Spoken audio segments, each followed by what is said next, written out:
Hello, I'm Pat Boyd of the Department of International Politics.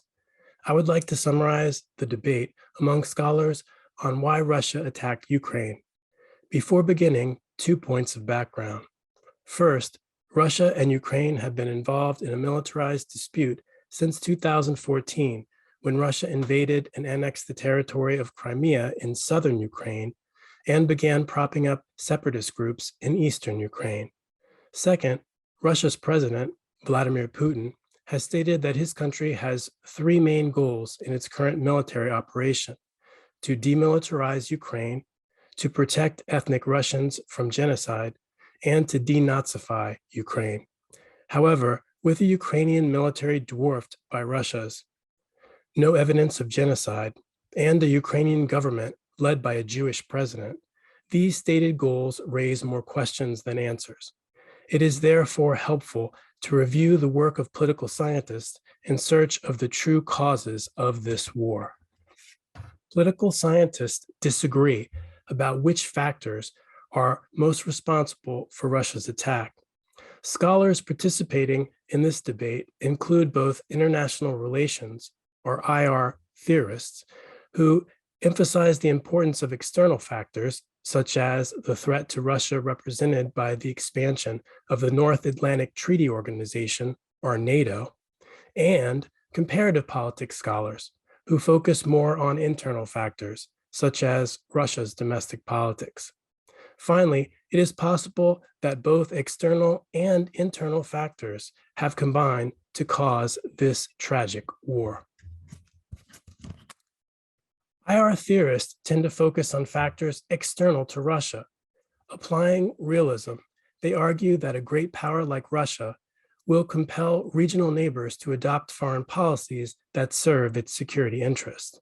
Following this logic, IR theorists, such as John Mersheimer, argue that three external factors explain Russia's actions. First, the main factor is the expansion of NATO, the military alliance between the United States and European allies, which was expanded after the Cold War to incorporate now independent allies and republics of the former Soviet Union. From 2008, there was talk of welcoming Ukraine into the alliance, although this was opposed by important NATO members such as Germany and France.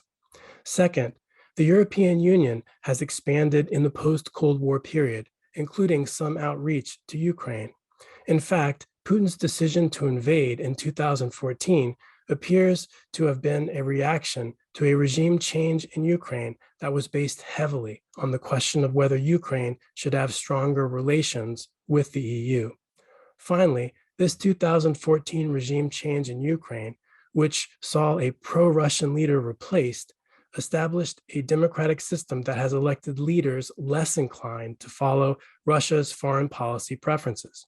Importantly, Western governments and organizations have promoted democracy in Ukraine for a long time, making this 2014 setback for Russia look to Moscow like the work of external actors. Comparative politics scholars tend to focus on factors internal to Russia, specifically its domestic politics. Their first consideration is who's in charge.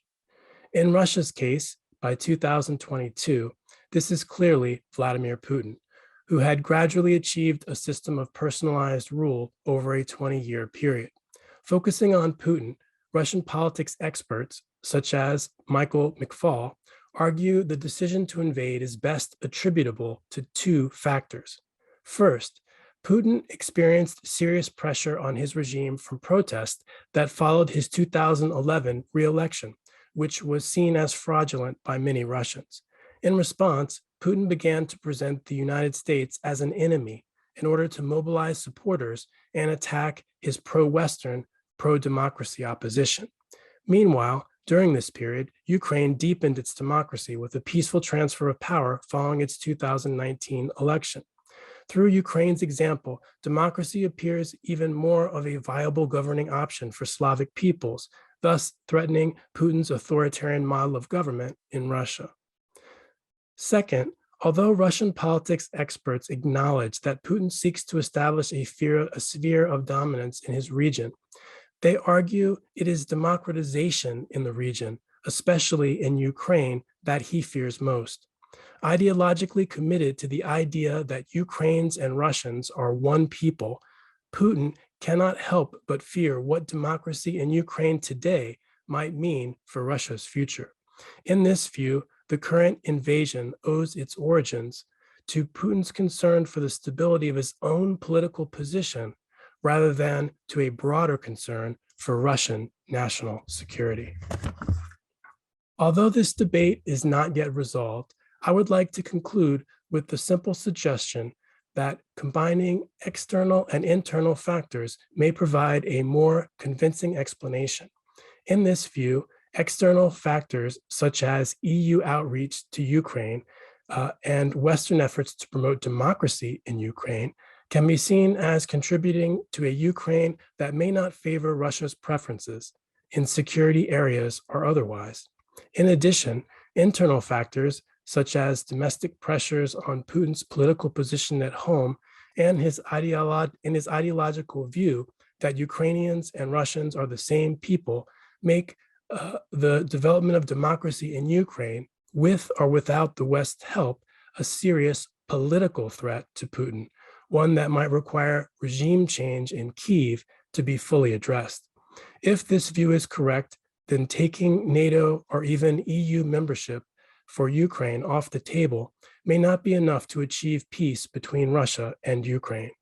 In that regard, improving our understanding of Russia's true motivations remains a pressing task for scholars and policymakers alike. Thank you very much for listening.